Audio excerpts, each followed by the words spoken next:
Up there.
So I think we'll go ahead and call to order the LIFT Littleton Invest for Tomorrow Urban Renewal Authority for this evening. I'm Justin Hay, I'm chairman.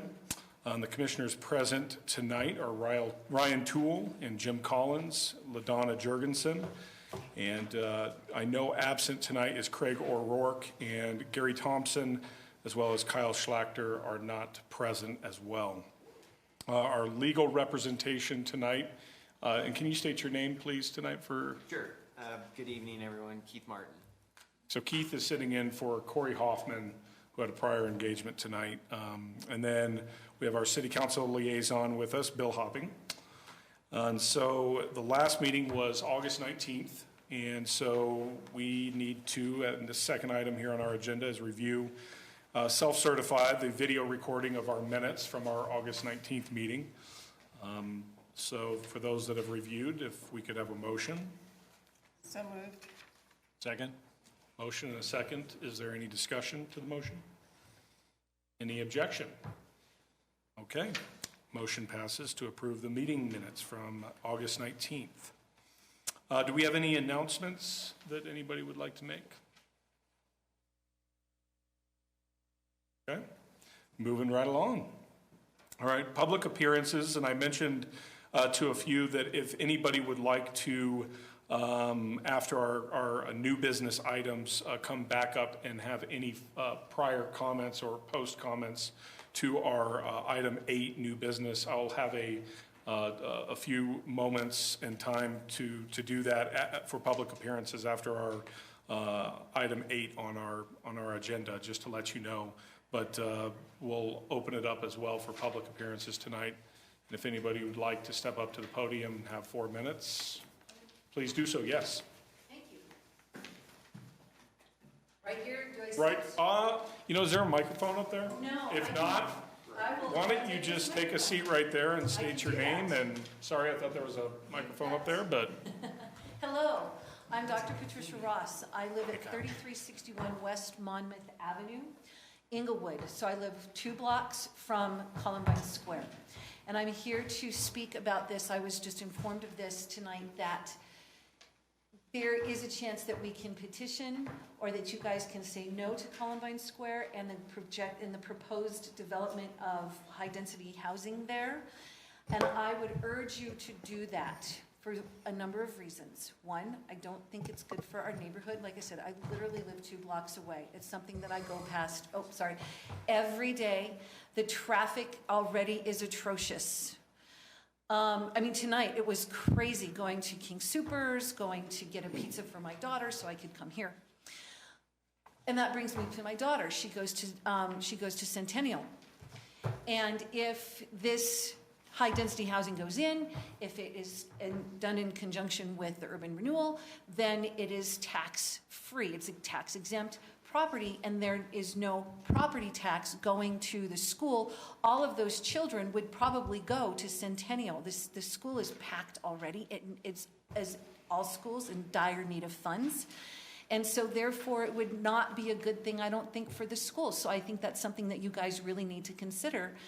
And I don't think, and then the third point is, the economy is fabulous right now. It's growing, we're booming, everything's great, all this wonderful stuff is happening, and you put in high-density housing. Now, I lived in New York. I got my doctorate from New York University, and I had dated a guy who lived in New Jersey, who had something along these same lines. They put in a high-density housing development on Jersey Shore, right where you could see the city, and the building was never filled because the economy tanked. What happens when the economy tanks? The building doesn't fill. It goes to Section 8, and then you get all of the problems ensuing with that. You have to consider that. And of course, then that brings me to my 4th point, which is the potential in crime. I live 2 blocks away. I'm not in Littleton, I'm in Inglewood, but if it has the impact to the police forces been looked at, we think, there's going to be all this new tax money. Well, there might not be, especially if it's Section 8, because they're not actually spending the money. So I urge you to not allow that high-density development over in Columbine Square. Thank you. Thank you for your comments. Mm-hmm. You're very welcome. Thank you for letting me speak. Sure. Good with 4 minutes. Thank you. I've done this a couple times. I'm going to stand here because I'm going to use the overhead, and I Sure. think that Tyler showed me how to work it. Okay.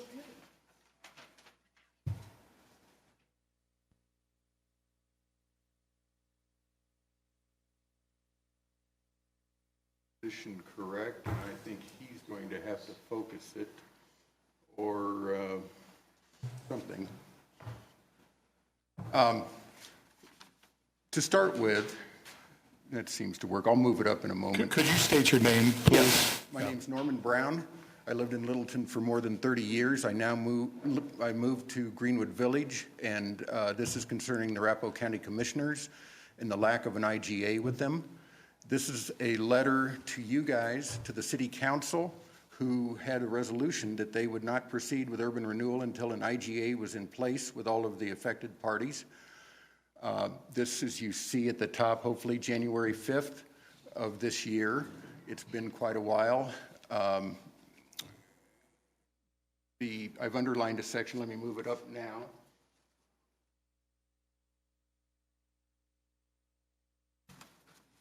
Briefly, the former city manager spoke to the county commissioners and suggested the terms of an IGA. Mr. Hoffman apparently put down something in writing, and it didn't reflect what their understanding was of what he had represented. Now, if you guys authorized him to negotiate on your behalf, I missed that meeting where that occurred, and so I'll stipulate that. My understanding from inquiries is that you do not have an IGA with them at this time.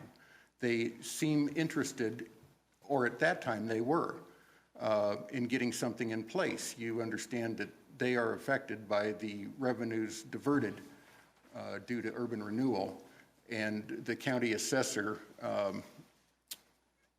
has spoken to this and has laid out all of the multiple areas of urban renewal in Arapahoe County that he has to consider when assessing a mill levy to all the rest of the residents who are not in such an area where revenue is diverted. So that's problematic to me, and let me get the second page up here.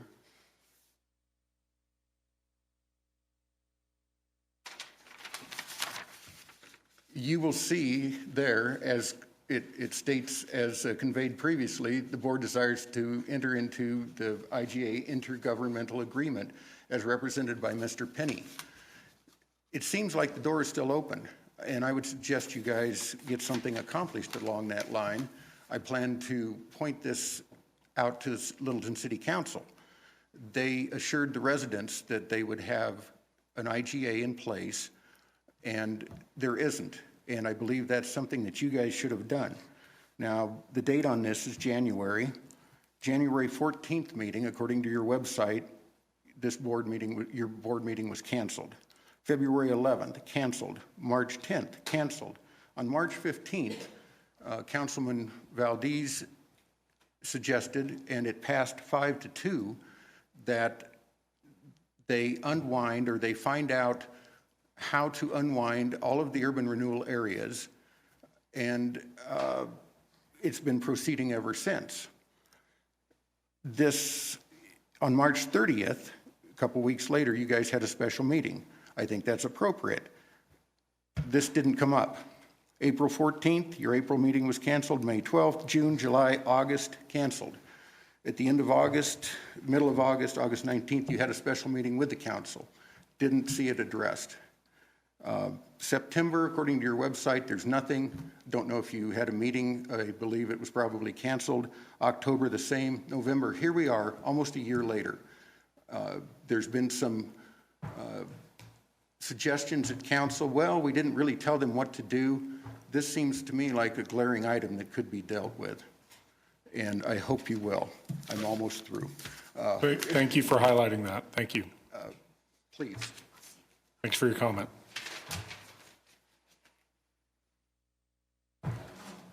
Anybody else? Oh, okay. Let me just take a minute. Jim Collins asked, could you guys get a copy? This is addressed to all the commissioners, Littleton Invest for Tomorrow, to Michael Penny, to the city attorney of Littleton, and to Corey Hoffman.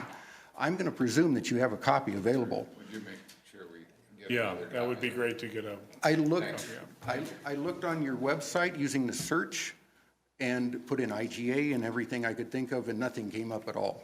Okay, thank you.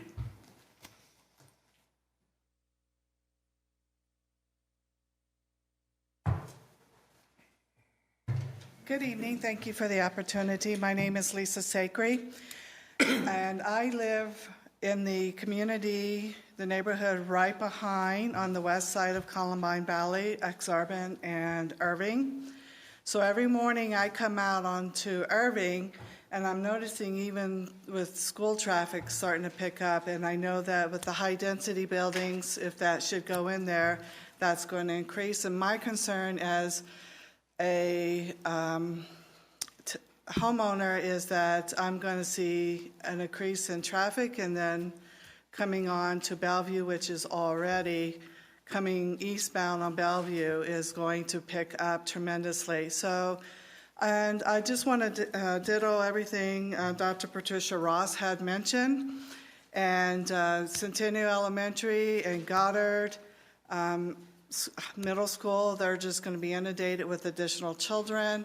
And I think that with the Littleton not having the additional funds, public schools is how are they going to be able to accommodate those students? And also, plus, I volunteer for the Littleton Police Department, and I know they're stretched to the T with their resources. Again, if you put in an apartment complex, you're going to have fire, extra fire, and police to accommodate that area. So my concern is it's a quiet neighborhood. I like to keep it that way. I am the neighborhood block captain. I'm also the District 1 captain for the Republican Party, and I walk that neighborhood when it comes time for election, and I would love to see that neighborhood quiet. Thank you for your time. Thank you. Yes.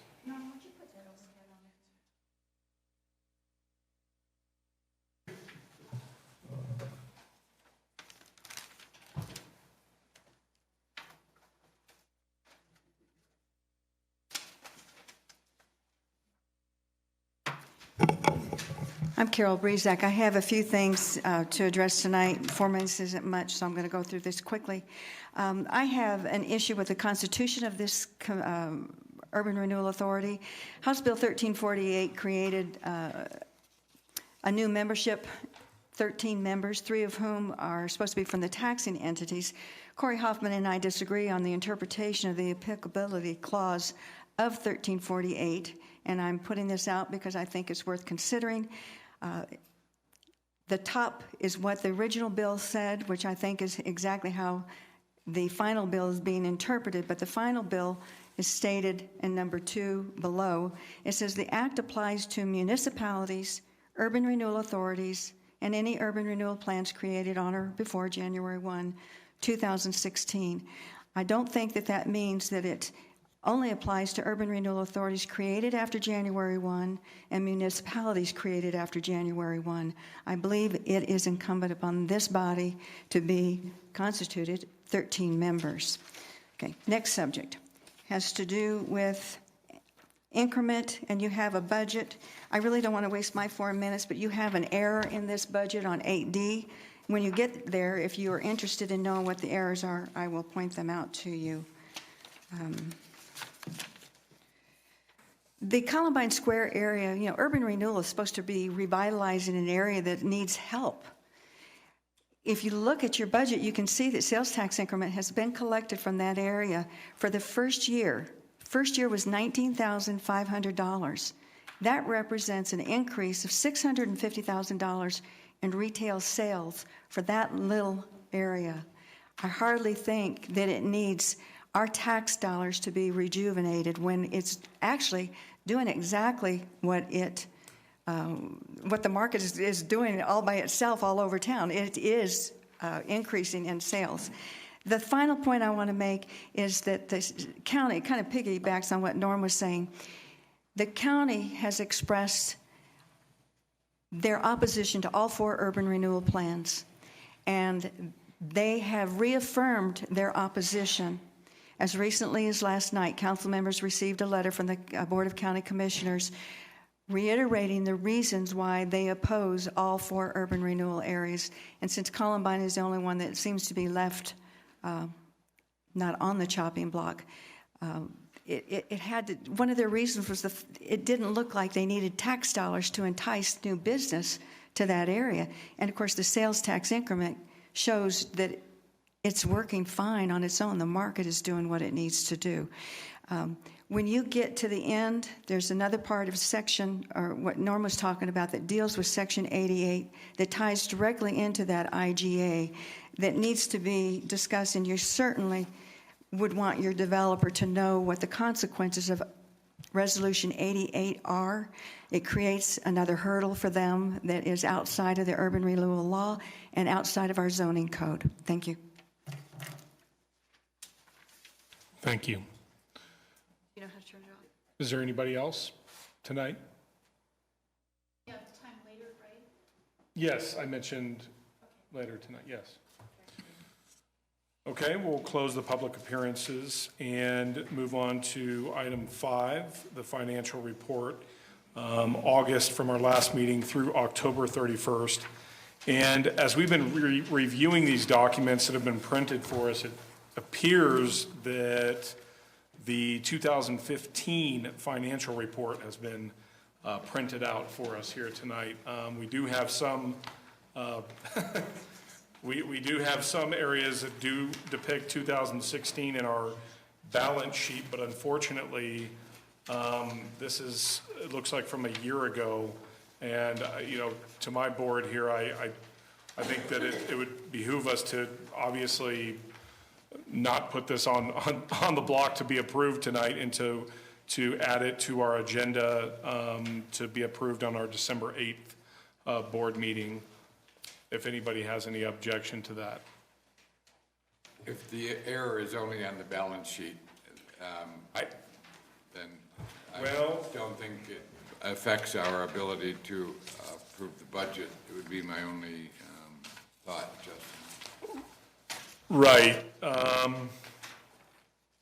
Well, let me see here. And it's showing our Littleton, let's see, our balance sheet, when you start off as 2015, but then it goes to 2016 on the next sheet. And then when you look at our budget on 5B, that's all 2015, unless I have a different copy.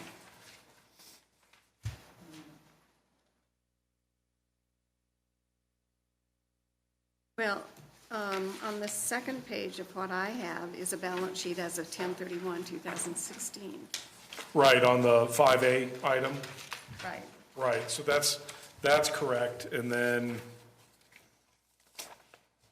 This isn't probably incorrect, it's just a different year.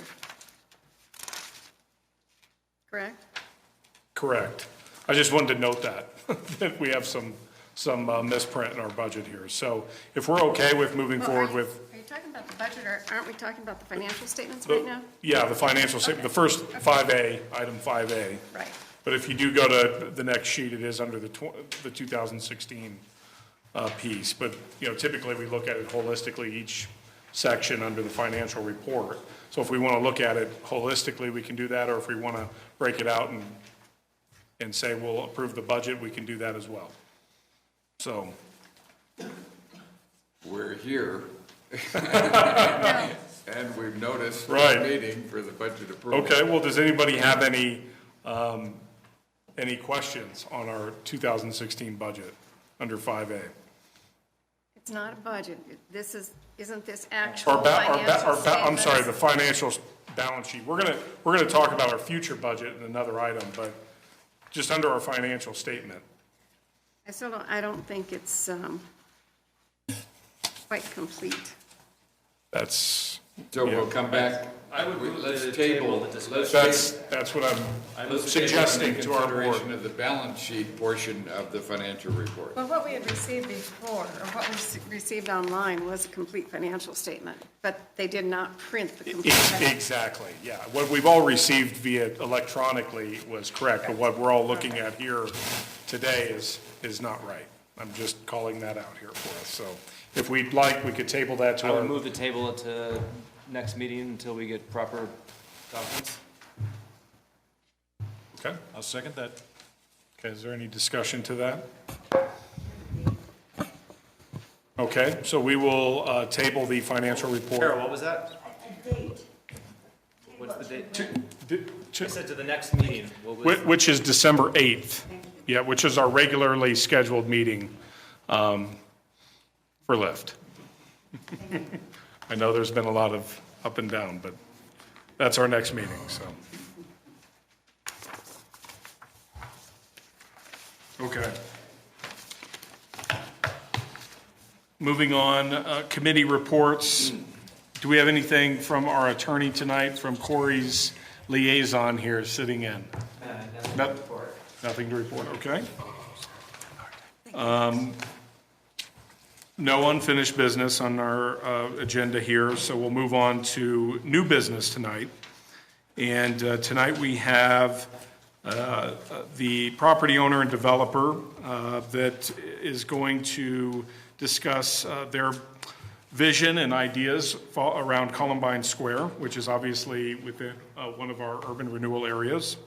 And before we have the developer and owner present, I just want to premise that we are the Urban Renewal Authority Board. We're not the Planning Commission. We are not planning staff. So things pertaining to the details of specific zoning code and items surrounding that, we're obviously not here to listen to or make any decisions or thoughts around those items. We're simply here to talk about how this project might assist and utilize the tool of urban renewal in the city of Littleton. So we're excited to hear what John has to say tonight. So, John, if you... Yep. Justin, can I also add that we are not the body who approves this plan? Correct. That is the Planning Commission and City Council. So some of you people are talking as if we are the ones going to approve that. That is not true. Correct. And because of that, I'm going to recuse myself while John gives his presentation. I'll come back in later Sure. if you want to let me. We'll have somebody come grab you Come and get me out of the dungeon. down at the pub. Okay. Hello, and my name is John Needell. Thank you for having me tonight. I'm just Would you repeat your name? John Needell. I don't know if I'm being amplified here or not. Can anyone? How about now? Is that a little better? Hello? Yeah. There we Yeah. go. Got to really get close there. Perfect. Thank you. So I'll just give you a little bit of history on the site. Some of you know it quite well, but for those that don't, I thought I would give some. The owner of the property is the Chang family. This is a family that's owned the property since 1989, been paying taxes since 1989, and owned it as a retail project since that date. As many of you know, it had a church and a school in there. Certainly there was an active center with a lot of traffic there for a long time, but it didn't necessarily generate retail sales. Those tenants are not sales-generating tenants. There were some shop space there, some of it healthy, some of it not, and we're now trying to figure out what to do with the site and are taking public, comments. We will arrange for times for the community to give us input on what they'd like to see, and we are also, have met with the city recently and making sure we know what's allowed. And I know this isn't what this meeting is about. I will tell you that versus the current zoning, we've considered other alternate plans. And some of the things that we've heard from the community, are things that we're trying to figure out, and some of which would be would need urban renewal and lift to achieve. So the site is 15 acres, and there is obviously a portion that borders on Irving. We have heard from some people in the community that they would like to see as a buffer to any rental property, maybe some for sale housing there, which might help the area. We're certainly looking into that, and we haven't submitted anything to the city yet, and that's why we're in that area of time where we're really trying to get comment from people to understand what people want to see there. I think we all want to see something vibrant and not just a fence. In addition to that, some retail has been voiced from people in the community that we've talked to. Certainly, without the anchors and having done some void analysis on what is needed in the community, some of the retail void analysis is maybe not what you want in the area. And I can certainly speak to that if anyone wants to later. These analyses are also based on current sales levels and statistics. One thing that's not in there is it is hard to fight the online growth of sales. You can't fight Amazon and other online retailers. And we worked hard to figure out whether or not retail would work on the site, and it didn't, and that's why we're trying to figure out an alternate plan.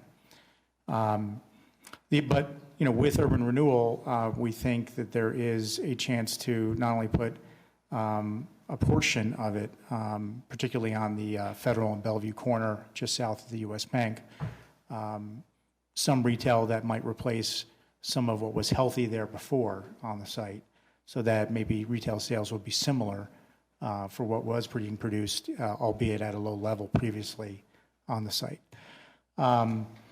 Now, along with that comes some costs and infrastructure that would be something that not only could be useful in bringing retail to that corner, but also in bringing community amenities that otherwise, are hard to develop for the community.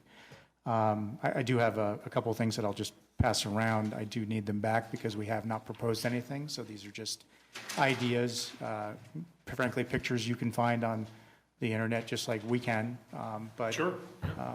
I'll send each around both directions. Some of these are, if we had, for instance, a little bit of retail below and south of that U.S. Bank, there could be some parking on that corner. It's also the lowest part of the site, so that's also where drainage is. So that's where the infrastructure comment and the need for lift would be one of the requirements to get, or needed to get retail there.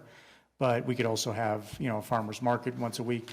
We could have a small music venue that could be useful for the community.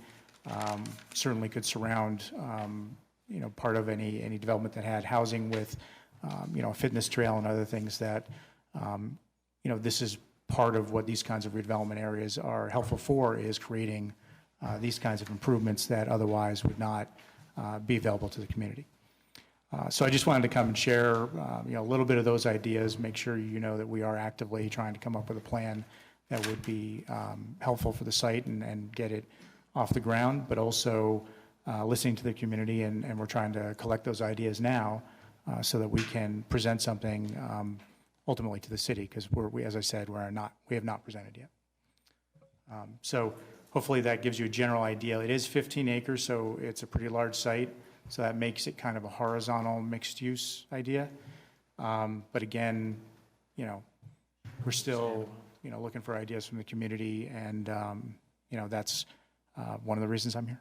Do you mind if I pass these out to the public so they can look? As long as we get it back, sure. Thank you.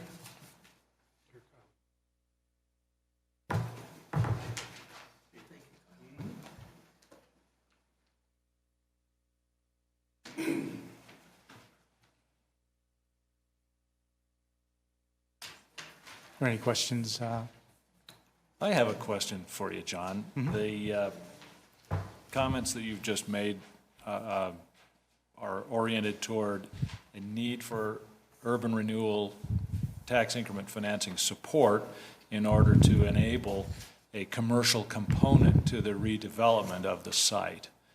Is it your opinion that if there is no urban renewal support, that it is not feasible to develop a commercial component on the site? I do think that retail on that site is not achievable without the support. The analysis that we've done, and just to give some people some perspective here, the Chang family also owns Sullivan Hayes, which is a tenant representation brokerage. These are people that represent, Starbucks, Target, all the well-renowned and local retailers that are expanding even in this market. And we couldn't get the demand for retail and an anchor for the site when we wanted to redevelop it. And the void analysis that we've received, shows things like auto parts stores, liquor stores. I think the only thing that was, modestly interesting is it showed a gap for shoe store. So, having the ability to both, combine these amenities to drive traffic to that retail. And the way these amenities get afforded is through urban renewal. So again, there's no anchor on that site, and we went out and looked for them. And these are the best professionals in the market looking for these kinds of anchors. So let me interpret a little bit. Your suggestion is that the tenants in a retail commercial component developed with the support of the Urban Renewal Authority would probably not be national tenants that are high-volume tenants producing high per-square-foot sales and high sales taxes, but rather they would be perhaps local tenants, still desirable, but not as economically productive, and therefore building in the amenities and creating the features that enhance the neighborhood only comes with some economic support from urban renewal, simply because ultimately the rents won't be there to support traditional retail. That's exactly correct. Not only do we need to create that action from some of these other amenities, but and look, there's good local businesses that I'm sure will use those spaces, and everyone. When Amazon or big retailers come in, always decries, where's the local retailer? This is one way you can have a successful local retailer, is with Lyft and the urban renewal. Okay. At a recent meeting, I think it was you who made some comments to City Council suggesting these same concepts, that urban Correct. renewal is very important to achieving the goals of the city on that site. And as you know, on December 6th, City Council is hearing the second reading of an ordinance to abolish urban renewal. Even though Columbine Square, the urban renewal area, remains on the table, if the authority is abolished, it's our understanding from legal counsel that all 4 areas will essentially be disbanded if the authority is disbanded. So is there a plan on the part of the developer to appear at that meeting with a little bit more detail of what could be and what you would hope to do or would pursue if urban renewal remained alive? Because I think we're clearly running out of time. Sure, no, and we will, we are planning to be there. And as far as details go, one of the things that, is part of that is, how much am I allowed to plan before and show people before I submit to the city? So that's something that, we don't have that full plan because we want to get the community input.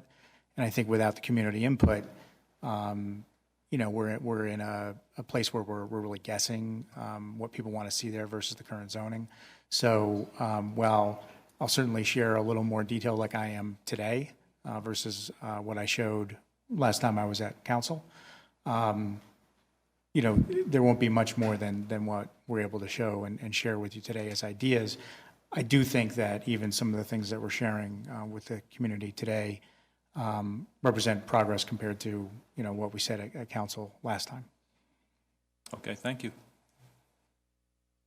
I have a question. So it sounds like you would use, if available, urban renewal dollars for the gap financing for retail and to provide some amenities such as, what was it, the trail, amphitheater, and potential farmers markets? Those are ideas. Again, Those are ideas. We're looking for input. There are some other traditional areas for urban renewal. If to use. those dollars are not available to use to provide those amenities, what would you foresee that parcel becoming?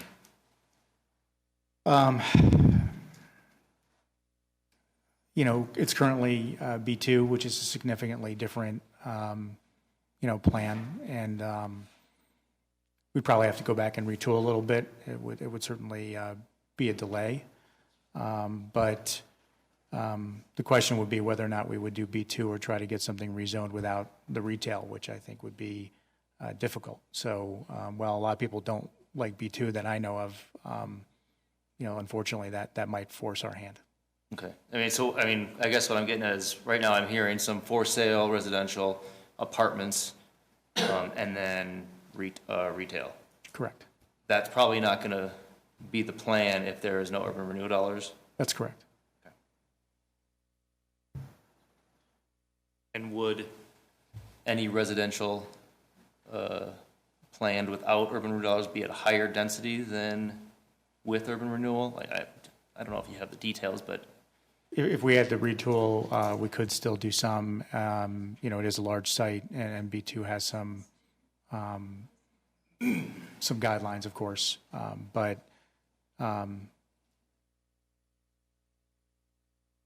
it would most likely force that hand.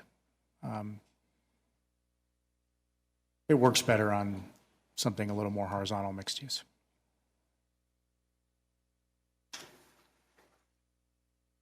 what are in these rough ideas of what's going to be on there, what's the height of some of these buildings? What would it be? Are they looking at 2, 3, 4, 5-story? I don't know you get to 5, and certainly, you look to try to be,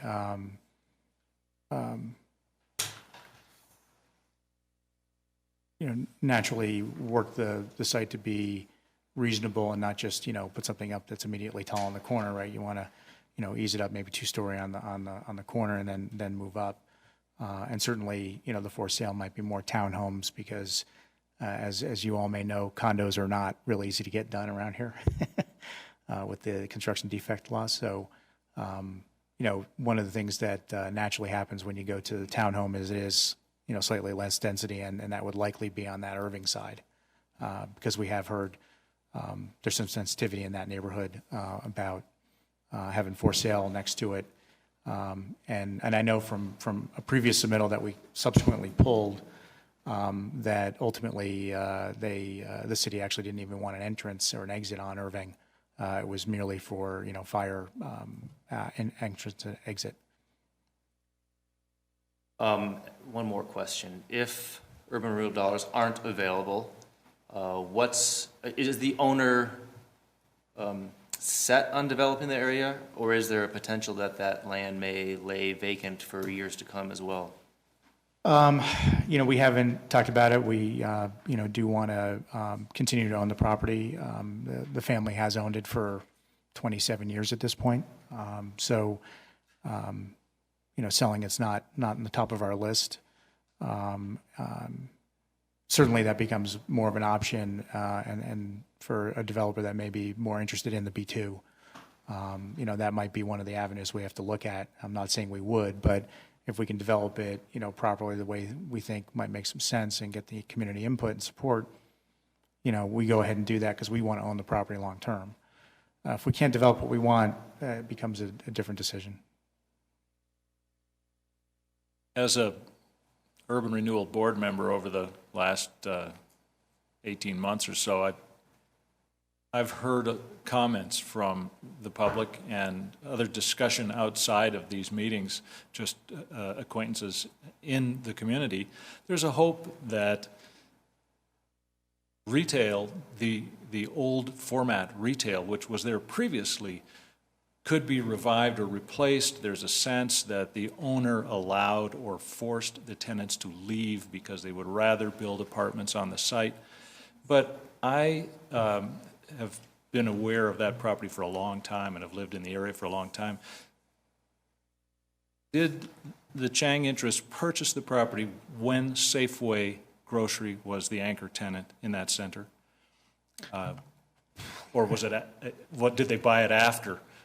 I'd have to actually check. If they were there, they weren't there for very long before the second generation tenants went there, because I've been working with the family for over a decade, and I think Safeway left 20 years ago. Yeah, I can say definitively for 15 years I knew it wasn't Safeway. So, and I guess what I'm getting at is that Safeway is in the grocery business and the real estate business, and they have abandoned a number of sites around this community and around the metropolitan area, and they do that because sales and traffic don't support grocery operations. And after Safeway left, the property sat vacant for a long time, and then Littleton Academy took over the property at a very low rental rate, and then Littleton Academy moved on.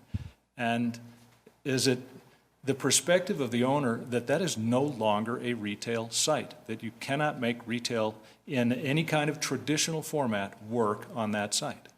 That's correct. Actually, when the church and the school left, and I believe one of them actually had an alternate, going to buy their own site, was one of the reasons why the anchors left. We tried very hard actually to get King Soopers to go to our site, and that didn't happen. Look, there are natural changes in real estate that occur over time. One is, particularly in retail. Retail is one of those areas that regenerates, different formats. But for neighborhood centers, usually you start with an anchor and you have shop space that's supported by the traffic that is the anchor. So Safeway decided they didn't have the traffic anymore, so they moved on. Then you go to second generation tenants, which are really usually not retail sales generating tenants, like a church and a school. And then when they leave, that, we took a last ditch effort at King Soopers. When we couldn't get them, we knew it wasn't retail anymore. And the void analysis that we've seen does not show a lot of good retail void in that area. And that means that the neighborhood is generally well-served with all the retail goods that they need. There's not a gap, there's no missing element. Is that what you mean by that in terms of retail goods, that the neighborhood has access to all the retail goods they need? That's correct. I would like to speak to that as well, along with the residents' comments. That I used to live over there as well, 6 to 9 years ago, something like that. And that site was failed that whole time. I mean, the few restaurants were there, kept turning over. Most of the storefronts were empty. When the citizens say that it was a thriving retail center, I don't see that. I never saw that. So I may have missed something, but I agree that that's not the place for a retail site right now, as a traditional sense. I have one other question. Have you gotten any support from any of the businesses, namely O'Toole's, that actually borders your parcel there? Yes, we have her support for the project. I would, and these are all good comments here and questions. I really think that statement of the shortfall or the gap is important, obviously, to us to understand that, the reasoning behind why retail doesn't work on that site because of, this gap analysis. And I would stress that is presented, and you already mentioned that it would be presented in more detail to council. And obviously, we're just talking here conceptually at this point in time, but, kind of that economy of scale of, if knowing it's not traditional, I mean, you have your anchors there on that intersection. You have King Soopers, you have Home Depot, and then you have the subsequent retailers that love to be around or backfill, the inline and other things around those two anchors. So it'd be interesting, to understand that analysis as it pertains to not only the localization of this site, that intersection, Littleton and all of our goals, and the localization of Littleton and small business and other things, and what that might bring, and if that is a layer that's brought into the analysis that's not only on a national scale and a traditional retail model scale, but the changing retail analytics that I'm sure Sullivan Hayes is very in tune to. I mean, Amazon is now has bricks and mortar store. They're starting Amazon Books, and now they're going back into retail stores. I know they're on a test level, and that's just an interesting thing. But Amazon is now, saying, hey, we've neutralized a lot of the retail, and now we're kind of reanalyzing that, hey, we may be able to go back into a bricks and mortar site,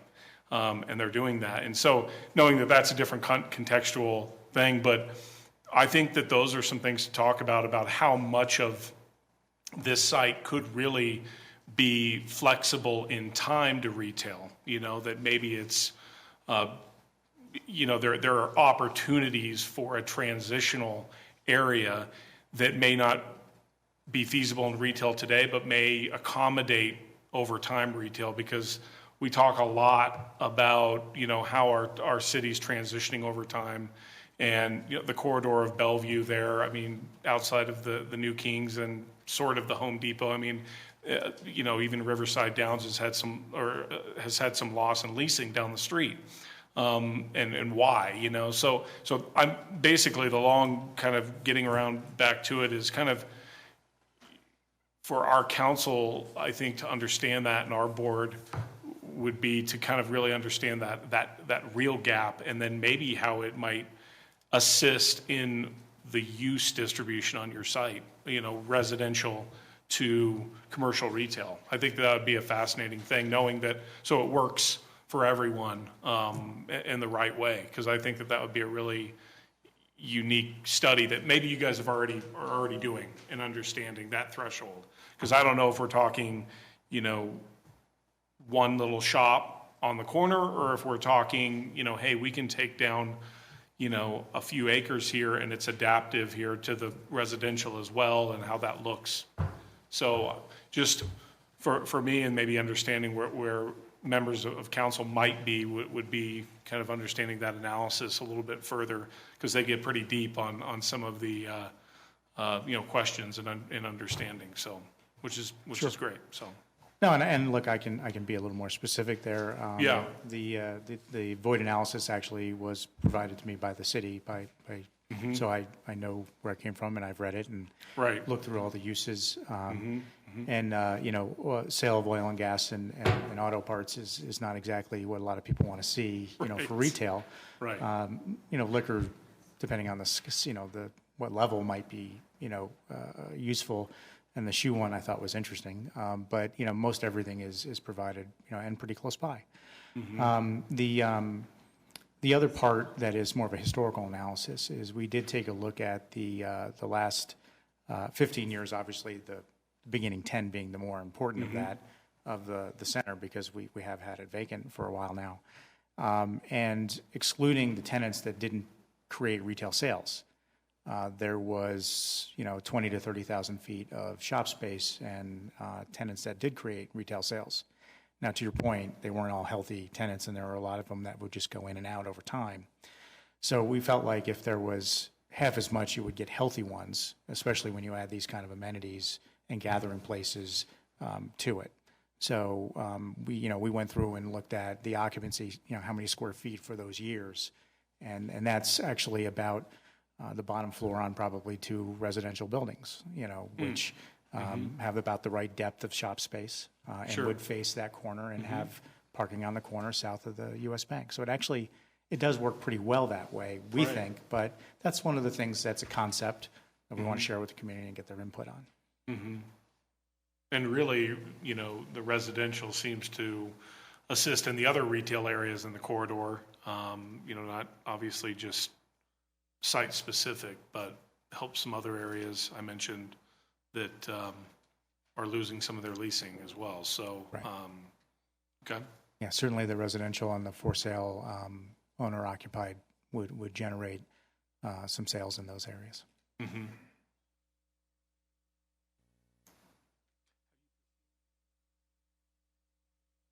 Anchor, I think the term of anchor is changing in a lot of areas from retail, other synergistic uses that could bring about other retail types, or let's say more trip generation that you've seen maybe on other projects that you've maybe studied for this site.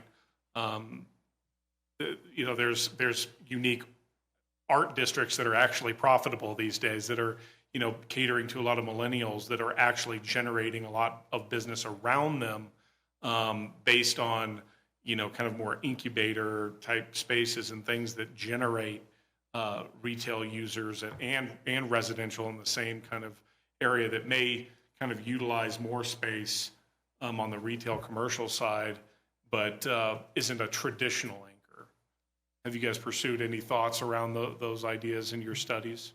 Certainly, and that's, one of the things that I mentioned was, retail's constantly changing and how it's formatted and Right. and how it drives traffic. Entertainment being one of those things that's helped a lot. Yes. So this site's not big enough for ones that would have entertainment be the driver, and it's not dense enough or urban enough to really drive that more creative retail, maybe live, work, more vertical mixed use, or have those, more creative types of retail that we've seen work. Because they actually, they work very infrequently, and it's very Right. rare, actually. So we can't have the source on this site? With the, I think it would be hard given the location, yes. that was a bit facetious. I understand, yeah. I understand that that is special, and it draws from all over the metro area, which is what makes it work so far. Yeah. Yeah, we've been around some other users. There's one in Santa Fe. It's called Meow Wolf. I don't know if you've ever heard of them. They are generating up to 50,000 patrons a month into their immersive art experience. And the areas around that, and obviously it's a specific strata, but it's bringing all age groups and different types into the area. And I'm not suggesting that here, but it does kind of, start to make you think a little bit outside of that box of a struggling site, or things that maybe, have not been favorable for certain things, to maybe say, man, this could work for other opportunities, or maybe in other parcels around there to start bringing, more viability from a different perspective. So be interesting, to look at it in that model too, but outside of the traditional. Yeah, I think there's, it's hard for a developer to plan for lightning in a bottle like that. Yeah. You have to plan for something that works more. And, if you get a tenant that, particularly can drive that ends up being a Right. different scenario. Right. And not always repeatable, and doesn't always last over a period of time, by the way, either. Right. It can sort of be the shooting star and then dim Yeah. over time. Well, I certainly like the opportunity of being able to use and understand what this gap is, that we could have retail on this site and utilize it for an amenity that might be very well needed for this specific neighborhood and areas around it. So, I'm very optimistic about hearing more and the opportunity around it, so. We are too, that's why. we're Yeah, here. sure, thank you. Anybody else have anything? John, have you considered other institutional structures like a metro district or business improvement district, assessment district? They don't serve your purposes? We haven't, LIFT does exist and the redevelopment areas do exist, so that's what we Focused on, yes. I have nothing else. LaDonna? Well, thank you very much for coming tonight. Does anybody, you want to have anything I else? just want to grab whatever was sent around. I want to make sure. Those papers are sitting. The pretty picture. Oh, yeah, the pretty pictures you got up. Well, thank you for coming in from out of town and sharing your ideas on this project. We really appreciate it. Yeah, thank you for Yeah. having me. Yeah, Thank you, Jim. certainly. Thank you. Okay, the other three items on the agenda here that we're moving on to,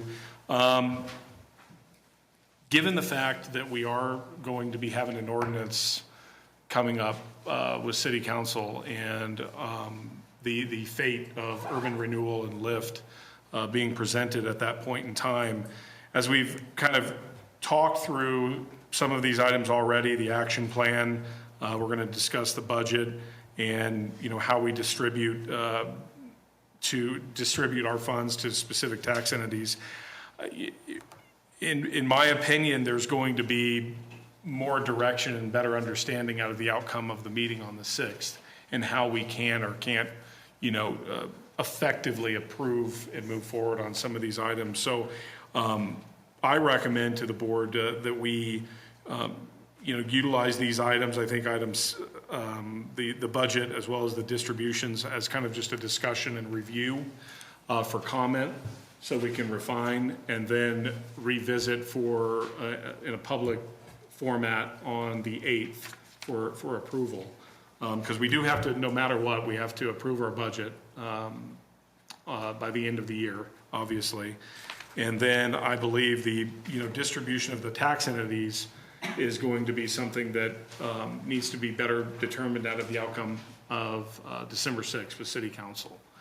So, I think we can go through, obviously, these in more detail, but I think the first item here is the LIFT action plan that we did discuss. Oh, yeah, let me go grab it. Bill. I can get it. You mind grabbing? The LIFT action plan, if you all remember, was really a roadmap that we wanted to have presented to council a few months back. And we wanted to revisit that to just refine it and re-present it to the council on the 6th. So there was a better understanding as to what our immediate action is moving forward as a board in kind of all facets. So, and maybe Ryan has kind of put a few more edits to it. Maybe Ryan, you could walk through the action plan a little bit more and maybe the outcome that we're looking for in the meeting tonight. All right. So we're talking about the LIFT Action Plan 8B. The city was very helpful and produced a red line copy that shows the changes from our August draft, which was discussed back on August 19th. What we have done is tried to listen carefully to City Council and add a new section, which is near term, with items that attempt to address what we heard coming from the council meetings that were specific concerns about the state of our information and the management of our process. So you see that this item A, under goals and objectives near term, this is new. It has been added and is intended to specifically address City Council's concerns. Item 1 is provide City Council with all necessary documentation to resolve the financial status of LIFT and the 4 urban renewal areas. There is a concern that we don't have accurate information, and that concern was put under a spotlight a few minutes ago when the City Finance Department delivered us a 2015 budget for discussion going into 2017. I think there are some communication issues that exacerbate the qualitative issues of financial management. LIFT does not have a financial manager on the board. We are reliant upon the city to prepare documentation, and then council is concerned about LIFT's control over its financial matters when we have a hard time getting financial information. So that's what number 1 is about. Number 2 is about identifying potential candidates for the role of executive director. The previous executive director was released from his contract of employment with LIFT several months ago, and that role has not been filled. The board is a volunteer board and does not have the expertise or, frankly, the time to engage in the detailed day-to-day management of the affairs of the Urban Renewal Authority. That's what an executive director's role is. So we will, presuming that the board goes forward, we will seek to identify candidates to replace the prior executive director. Third, we will work with city staff to assure all financial records are accurate and up to date. That's kind of redundant. That's my fault. It's sort of a sub-point under number 1. We understand the city's concern about accuracy and timeliness, and we intend to address that specifically, although that will be in part the responsibility of a new executive director. We will work with the Columbine Square developer to determine whether a specific plan for redevelopment that would require urban renewal support can be brought forth prior to year-end 2016. And this goes back to my questions to John a few minutes ago. At the last city council meeting, or perhaps not last city council meeting, but the last urban renewal hearing at city council, John, you were pretty clear. We need urban renewal to go forward.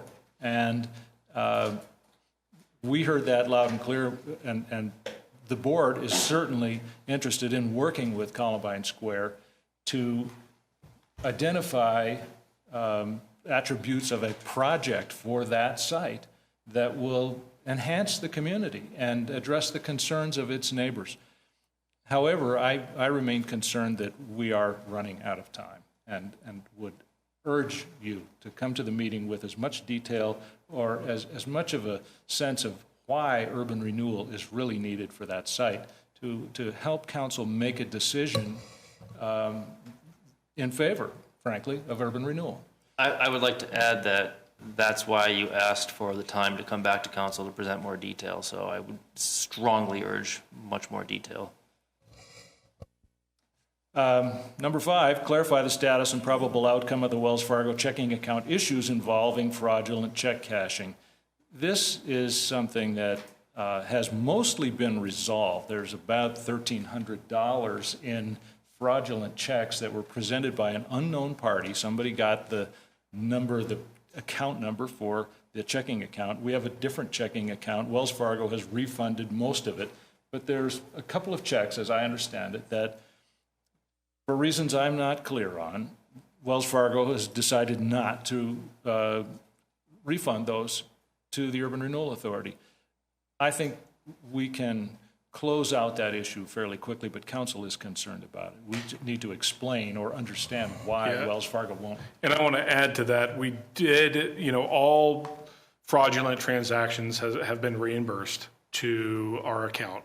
And I think another kind of subcategory here would be to change banks. I think Wells Fargo has really been not the best bank for us over the last number of years, not just because of the fraudulent components that have happened over the years, but also their lack of attention to, whom can sign checks and who's actually on the account. There was a lot of things that fell through the cracks through Wells Fargo and how that actually transacted. So, I think adding that we need to have a new bank, period, and not Wells Fargo be Lyft's primary checking.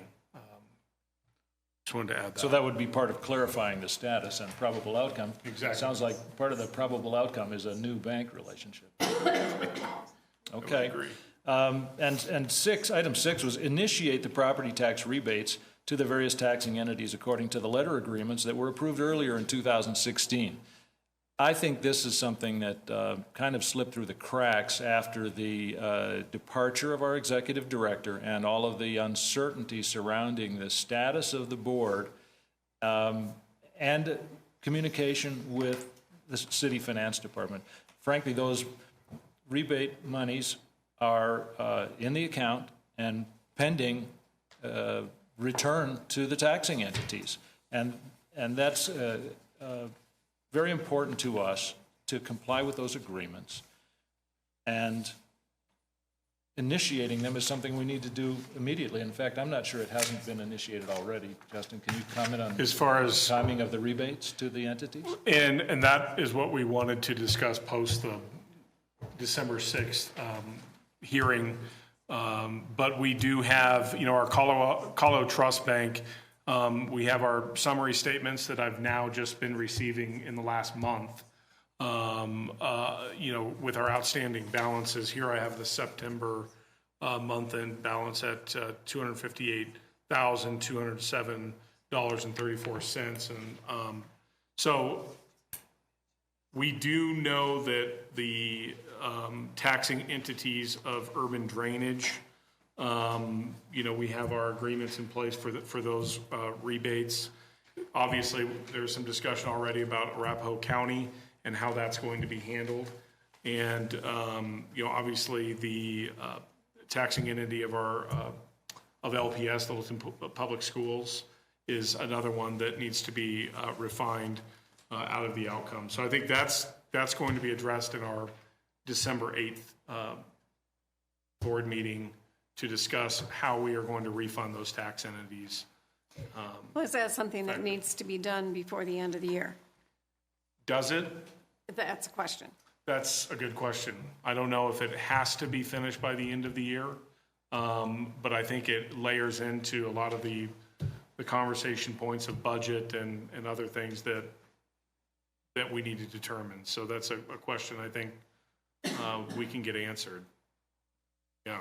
And going forward, I think, presuming we're still in business, we'll develop a more standardized approach to the rebates, because the taxes are collected not all at once, but over time as they come in.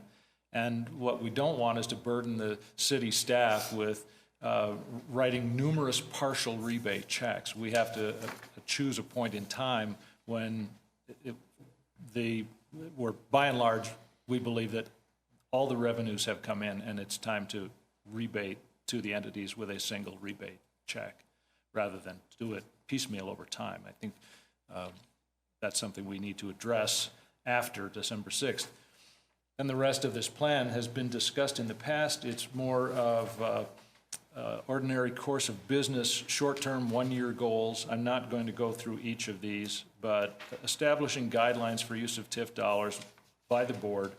Council has asked the board to take direct responsibility for developing those guidelines and policy, and not to look to the board because the board is independent. I look to council because the board is independent. I believe that's the expectation. Identify near-term potential redevelopment opportunities within the URAs, again, dependent upon our continued existence. Amending the Santa Fe plan as directed by court order. I'm not sure that that's going to be relevant. Refund the property tax increments. Again, these are ordinary business items. And then medium term, the 1 or 2 year term, work to conform our policy and guidelines to the existing area master plans and neighborhood plans. Work to repay the city loan through our retainer agreements and other charges to the development entities and the collection of our increment as projects get going. And redoing the LIFT website to be a section of the city website. And identify economic impact opportunities. Those are medium term. Long term,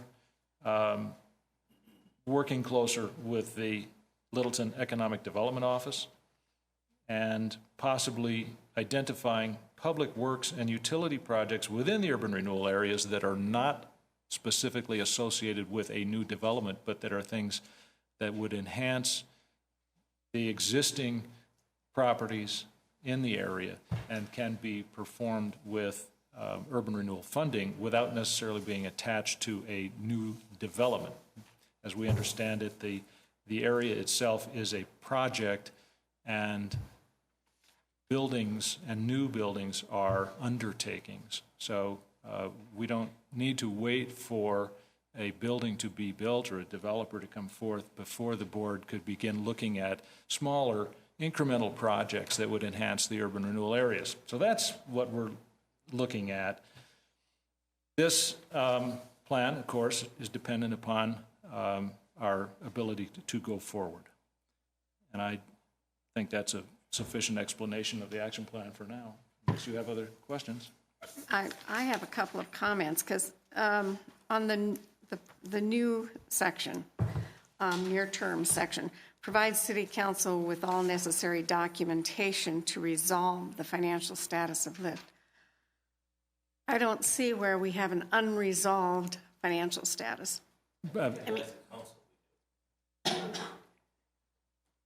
well, okay, I mean, we've had financial statements. There's so little transactions.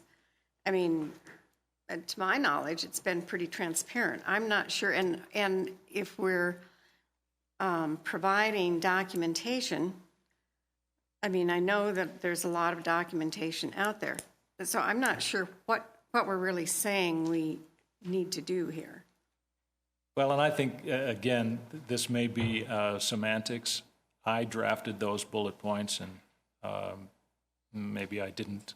I didn't address it instead of resolve. Make more. And maybe, Ryan, it's yes, we can change. Yeah, the words. and I know we've talked about I mean, I guess it's bullet pointing and, putting together a simplistic white paper of, just the checks and balances of where we are at financially. And I think maybe, and I would agree, I mean, all information is regarding our financial statements and are posted monthly and are available. And so, again, what we provide to city council is maybe a very simplistic spreadsheet. Outside of what we already have is something maybe. I have to say, What are they I have looking to say, for? the financial reporting process has been evolving.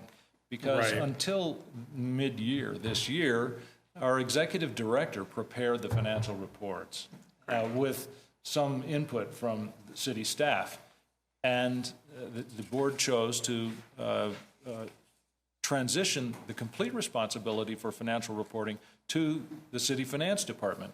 And since that transition happened, we have made several suggestions and discussed it with staff, finance staff, to improve the reporting and make it more understandable. There were times when I didn't even know what I was looking at. It came out of, because it was part of the city's accounting system.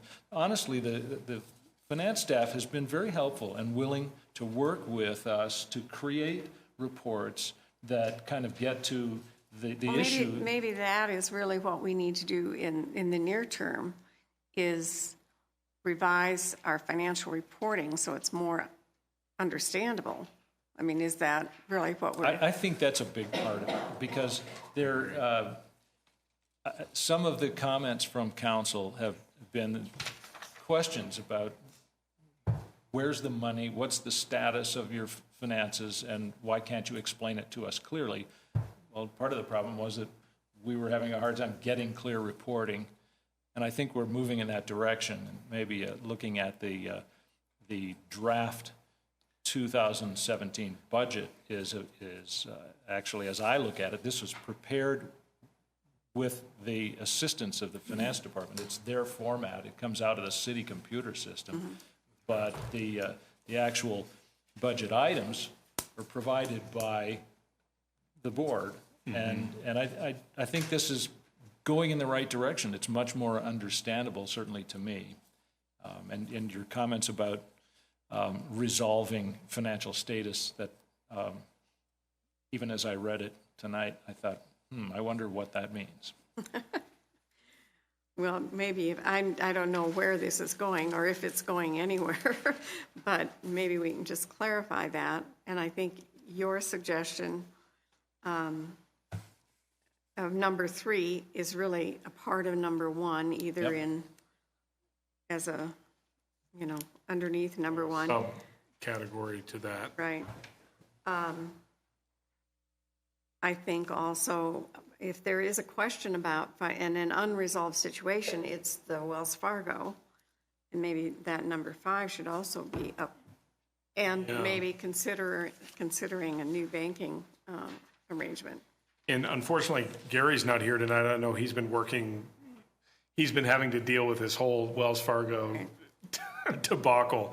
And so I know that we mentioned that, Gary was going to follow up on that remaining $1,200 and why that last fraudulent withdrawal wouldn't be refunded. And so I think all of these items are great to actually be able to, for example, the first item have, city staff finance member, whether it's Tiffany or somebody, kind of have a refined spreadsheet and then walk through it with council about our, LIFT's current status. And then, Gary, who's been dealing with the Wells Fargo for the last 6+ months, talk about the status of that. I mean, just, I don't know how else we can define it any further than how we've already addressed these. Well, But maybe I mean, we can speak to those in that kind of detail. We have a general ledger. We have the detail, and there's documentation for every item in the general ledger. So, I mean, maybe the council doesn't understand it, but we do have a system, and Yes, I agree. it's the reporting that may not be adequate. And I'm sure we can work with the staff to improve that reporting. Right. Well, prior to the 6th, I will revisit these near-term goals, revise them, and try to address those comments, because I agree with you. There's some redundancy and perhaps a lack of definition in a couple of those comments. Great, thank you. And then the short-term year one, years 1 through 2, and 3 through 5, I mean, these items we've already discussed, edited, and re-inputted. That's kind of the net result of what we've already discussed as a board, if you remember. Well, and clearly, I don't think anyone wants to spend a lot of time on it if it's, if it is a total waste of time. Do they even need to be there Right. for the 6th? I mean, we can have them as a separate component, but I think everything's pretty near term right now. Well, I think they need to be there for the 8th, and if we are now, after the 6th, if we're talking about a 6-month winding down period under the statute, none of this makes any difference except the near term, and then we can modify the near term to reflect that process if that's what the outcome is. Right. Okay. Well, thanks for the time that you have put into it. Okay, so you'll revisit those and then redistribute? Yes. Yes, I will. Okay, great. Thanks, Ryan. And Ryan, would you mind just jumping into the budget as well? I'm happy to. It's, So, real quick, we're not holding our public hearing tonight to approve the budget. Again, that is going to be on the 8th. So tonight, we are simply reviewing and discussing, and we'll go from there. Thank you. It is 8C. Yep. 8C. 8C is a provisional budget, and it is somewhat different from the 2016 adopted budget, which is the middle column, because we're not anticipating any retainer agreements in this budget. That's why it's provisional. We're kind of assuming for the moment that there is no developer at the table that will be making a retainer payment to the board or to LIFT authority to assist in the development of an urban renewal plan for that specific undertaking. Revenues are administrative fees from from 3 of the 4 areas.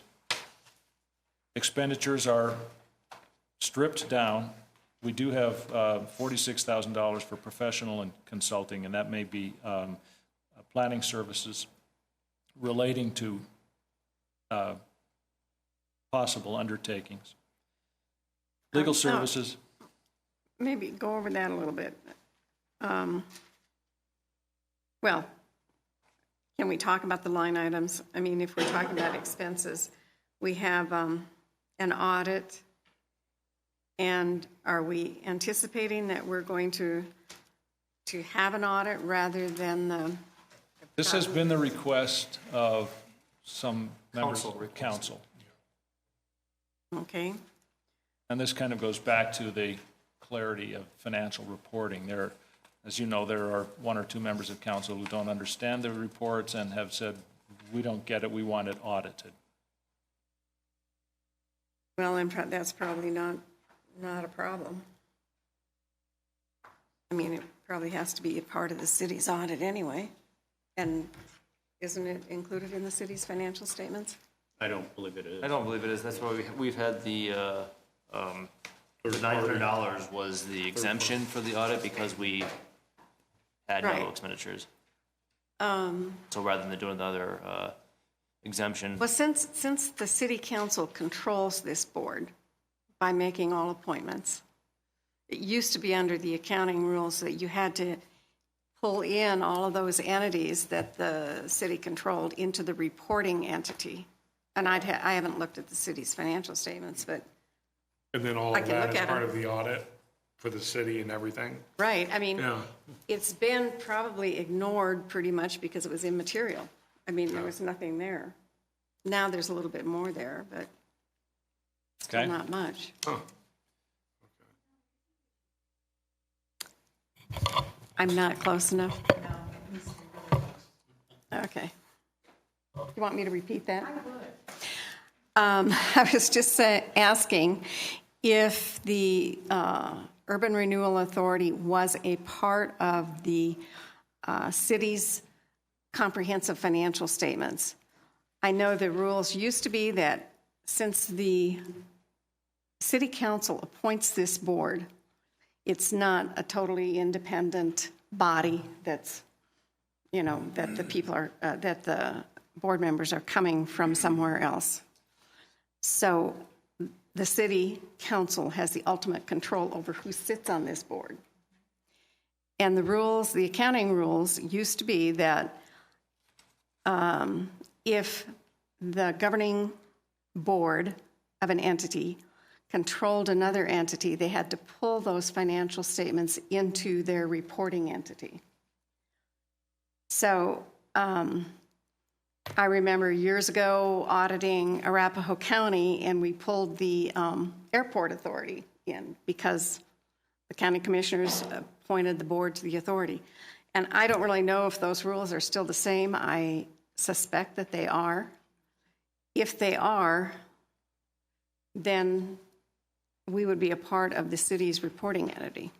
And I can check that. It's easy to check, but, and I will. What? But they don't audit. All they do is make sure that it's in the capital. No, it probably has been immaterial because the dollars were so small that the auditor could ignore it, basically, because it didn't matter to anything.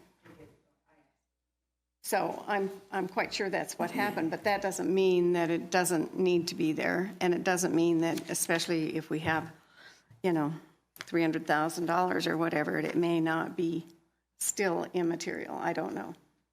Okay. Could be. Okay, moving on to the next item here. Professional and consulting is, in effect, the cost of an executive director. That's an estimate. That would be a part-time executive director, not a full-time employee of the city or the authority. And it's our expectation that we would be able to find a part-time executive director for that price, or something close to it. And So that's the 46,000. yes, and going back to 2014, you see it significantly higher professional expenses. There were other planning entities involved to help establish the boundaries of the urban renewal areas. I think that was the correct. cost of that. Legal services, that's self-explanatory. We need counsel and have a budget to pay for it. Other charges, I'm not sure what that is, Justin. It's maybe I incidental. believe we talked to staff. I think that dealt with Littleton staff expenditures. Oh, so that's chargebacks from the city. We need to clarify that, but I believe that we asked to get that changed and have the expenditure statement stated. Yeah. But Yes. let's clarify that, because I know that's why it went up for our proposed budget, because obviously they'd be taking on a little bit more role of doing that, so, Yes.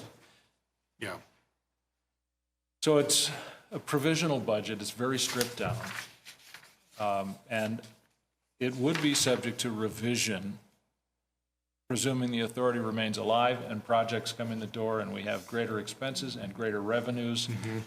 We would be able to revise the budget if we're on different footing in the new year. The other financing sources and uses, that is the loan from the city of Littleton. And we expect that in 2017, we would expend the remaining balance that has not been drawn down yet, has not been spent yet.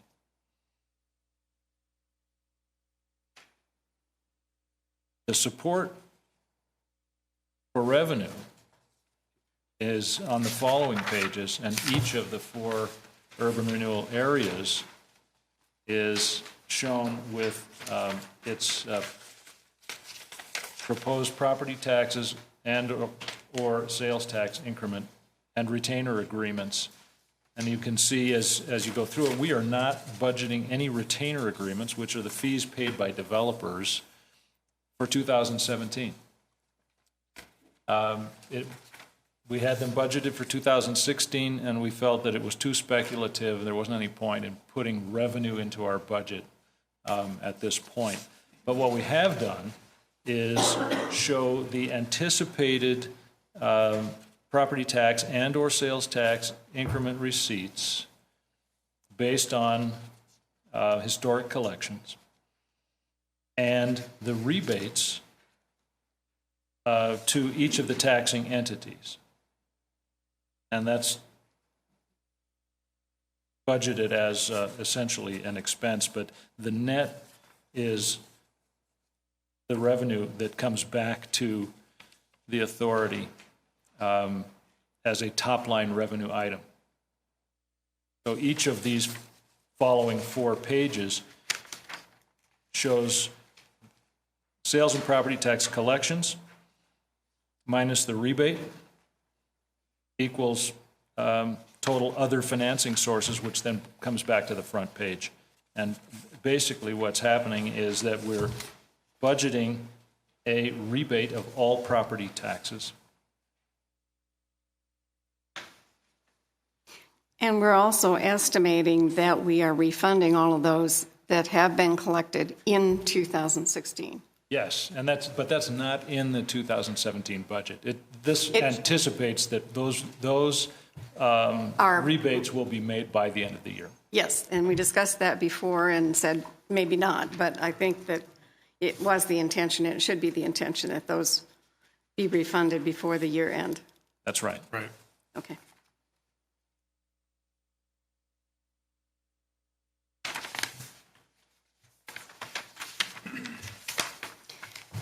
I just have a picky little request is, if you're looking at the summary page, which is page 1, I guess, and then we have administrative fees, Littleton Boulevard.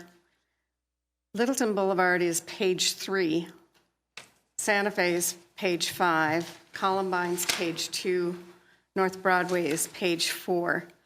Can we get these put in order? Either have the back sheets be in the order that those line items are, or change the line items so that it flows the way it should. Yeah, good comment. Sure. I mean, I that's made note of that. Mm-hmm. standard way that it would be organized.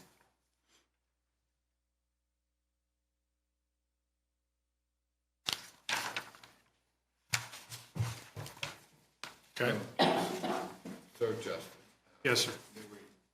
accept the budget as having been presented in draft and be presented in final. Have we published for this meeting for the budget consideration? For the 8th, For the 8th. we have not published. So we don't need to continue the public hearing. Correct. The other, so we'll have a financial report that is actually 2016, next meeting.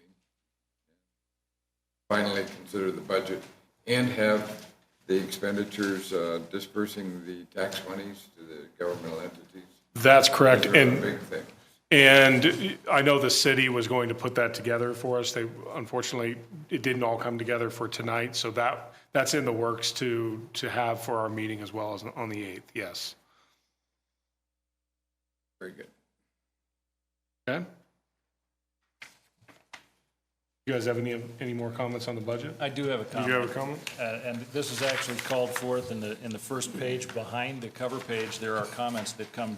These are assumptions in the budget, and these comments are coming directly from the finance department. But I think it's important to note that under other financing sources and uses, year-end 2016, $100,000 is anticipated to be repaid to the city. So a portion of our loan will be repaid using existing sales tax increment revenues that would, I think, be netted out of any funds that would be rebated.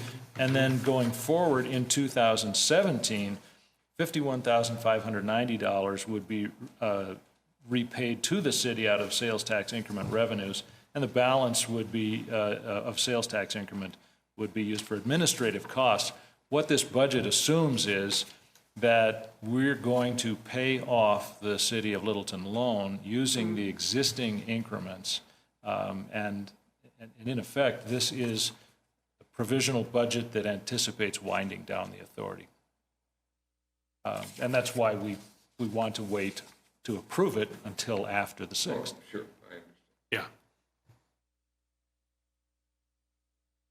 Okay, Well, it makes sense with what we know at this point. that's right. Okay, that's all we had for new business. Under other, I think I'll open back up, as I promised, the any public appearances or announcements that want to be made prior to us moving forward. And please step up to the mic, and 4 minutes, please. I'm sorry. Yeah, I have you down just to step up.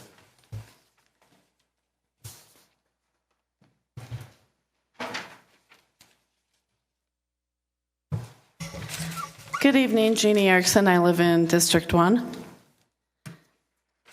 Unfortunately, you have been misinformed by Mr. Nadell regarding why tenants moved from Columbine Square. I personally spoke to the school, and I personally spoke, this was 3 years ago, to the Mexican restaurant. They both informed me that everyone in Columbine Square's leases were not being renewed, that for some reason the owner decided to force them all out. The school did not want to move. None of the people wanted to move. It may have looked like people were moving out here and there. Reason being, it's because leases were all up at different times. They told me they did not wish to move. They were forced out. I personally am curious as to why the property owner vacated his property and has left it sit there as an eyesore for the citizens of Littleton for the last 3 years. To me, that's not a very good neighbor. Now he wants to come to urban renewal, and he wants taxpayers' money to help him out. What's he been doing for the last 3 years? 3 years that's been sitting there looking like that. And all of a sudden at the 7th inning stretch, when urban renewal is about to be shut down in a couple of weeks, most likely, he all of a sudden shows up at our door. I don't know where he's been. Littleton has many, many developments going on, and we should be proud that developers want to come to Littleton. They're doing it with their own money because they have done the research. I am for development, the right kind of development that enhances and matches the character of Littleton, and the kind of development that'll make us proud generations from now. Not something that will make future generations say, what were they thinking, in a bad way. Thank you so much for your service on this volunteer board, and best of luck to you all. Great. Anyone else?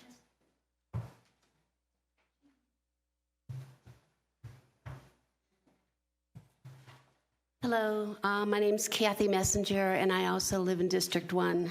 I've lived in the area since the late 80s. Columbine Square has been a very weak location for a very long time, even before the Chang family purchased the property. Since the Chang family has purchased the property, it has struck most of us that they are nothing more than a slumlord, because little attention has been paid to the property over the years. Littleton has very few locations left without annexation for tax dollars. These tax dollars support police, fire, etc. I find it interesting that you are saying that without corporate welfare, meaning LIFT and gap financing, you cannot make the project work.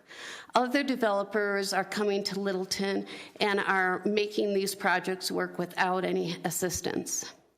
I find it fascinating that you pushed out tenants and let the area lay vacant for 3 years, only to come back hat in hand asking for money. If you can't or do not want to spend the money to bring the 15 acres up to date, why not sell the property? Why not sell the property where O'Toole sits to O'Toole's? I find it equally perplexing that on the diagonal corner in Englewood, businesses are thriving. Across over where Home Depot is, it's thriving. O'Toole's is thriving, just adjacent. What makes your 15 acres a can't-do area? You mentioned reaching out to ask for community input. Can you cite dates and who you reached out to? We've heard nothing from you or the city with regard to this property. It's been pretty dark.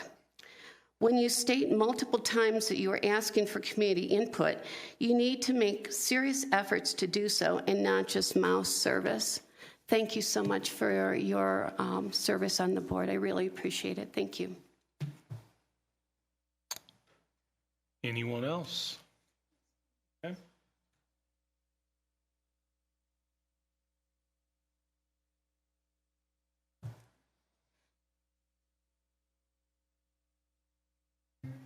Okay.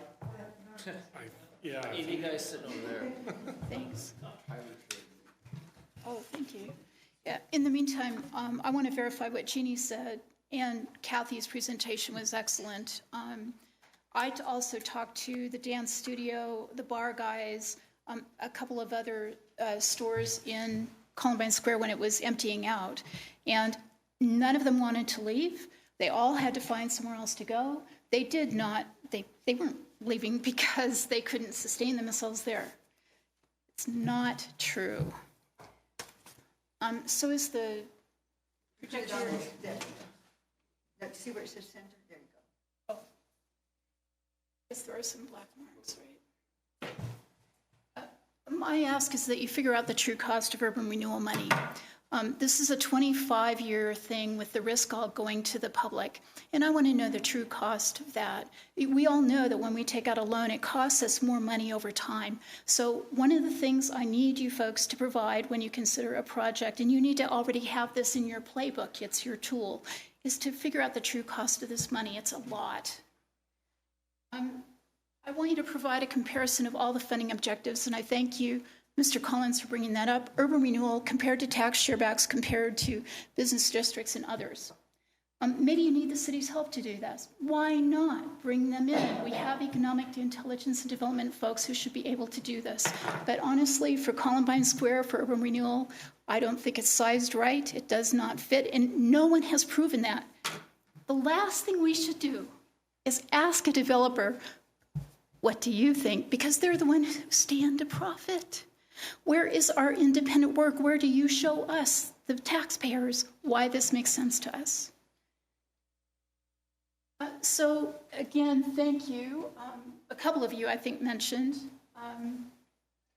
Let's get our economic development department to do the void analysis. In fact, Mr. Needle mentioned that that's the city's void analysis, not gap, but void. Let's get that presented. Let's all learn from that and understand what we need. I'm going to assert that urban renewal financing is the most expensive and the riskiest for the city. And the other taxing entities, and 25 years is too long for almost any project in Littleton. I'm going to say that the primary thing that urban renewal does must meet city needs. And this board has preoccupied itself with how do we get developers interested. I need you to tell us why you're serving the city. So long-lived retail tax on income longer than whatever the tier period is. A commercial asset to get, get economic intelligence to tell us those assets. Citizens said Kohl's, a clothing store, a furniture store, and I'm going to say a Whole Foods or a Vitamin Cottage. And as you drive around, you notice that there are tons of intersections where there's competing groceries actually on every corner. We could do that and should do that here. Why give Englewood all the tax revenue? Let's get that here. I just don't believe what was presented. And you don't build just anything, the lowest bar. Do not reward self-blighting. I guarantee you that if we give urban renewal to somebody who shut it down, waited, did not maintain the property while it was open, shut it down, waited, and then comes with handout, who else is going to come to Littleton? Is more the same. We can't afford that.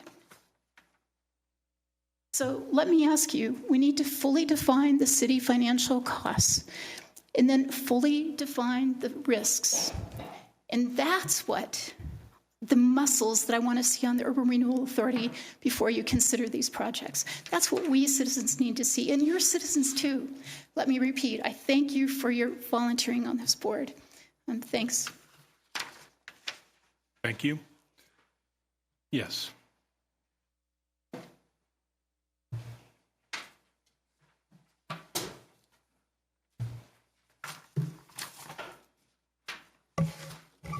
The budget document that I found online is what needed to be correct. I'm not going to go over the corrections since you didn't have them in your meeting tonight, but you might want to find out what needs to be corrected online.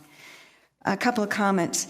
The urban renewal law says the increment is supposed to be used to pay debt, period. You have debt to the city, the 150, but you also have a debt of $142,000. The $142,000 that you used for seed money for this venture is increment that came from the Riverfront Authority. And just for people to realize, that was a 1980s project, and the increment was finally retired, or the TIF retired in 2009. But the $142,000 that you began your work with was increment that went to another project, and it was not to be used for seed money for what you did here. So on top of your 150, you owe the citizens $142,000 since there was an $11 million debt on the books. The agreements that you have for the refunding, you do not have agreements with the exception of Littleton Public Schools and South Suburban. Urban Drainage did not sign an agreement for a return or any kind of a share back. You only have a share back with the other two entities. It is not for a full refund. You have letters of consent. That is not an agreement. That's the letter that you sent. The other party hasn't accepted their end of it. And in order to have an agreement, you've got to have both parties agree, sign on the dotted line. For Mr. Nadal, we just had a project approved last night, and there were townhomes. First time it's happened in Littleton in a long time. So we have a developer who has figured out how to get a condo or townhouse so that they're individually owned, and we have a construction defect law that the council passed that kind of helps the developers work around, so that might be another place for you to go and look. I didn't hear anything tonight from the developer that indicated he needed 25 years of tax increment, 25 years of money away from our schools, which is the biggest problem for me, but then I don't like corporate welfare in the first place. So when I was listening to him talk, all I could hear or think about is what's going on at King Soopers at Broadway and Littleton Boulevard. That was done by our council with tax incentives. That's where he needs to be going. You don't need 25 years of TIF to finance something that hasn't even made it to a piece of paper yet. Thank you. Is there anybody else? Okay. Well, I think we have one more item under other, and Kyle, do you want to bring up some things that we got from Mike, the assistant city manager? I don't know if we need a motion to discuss it or not, but just, I think, you forwarded it to everyone, right? Yeah, I think everybody hopefully has received. It's a workshop put on by, what was it, Downtown Colorado Inc., and it's a urban renewal workshop on December 9th, all day downtown. And so I was thinking this might be something, if we still have a board on December 6th, that, potentially that we should attend and invite council members and city staff to also attend. I would agree. Did you all receive that? Yes. Okay, good. Yeah, no, I think that That'd be great. I think we need to address it, at the time, but if post the 6th, things are going in the right direction, I think we can. We'll have a short period there since it's on the 9th, but I guess Yeah. we have a meeting on the 8th and we can bring it up then if we need to. Okay. Great. Thank you. Anything else tonight? Okay, meeting's adjourned. Thank you. Thank you all.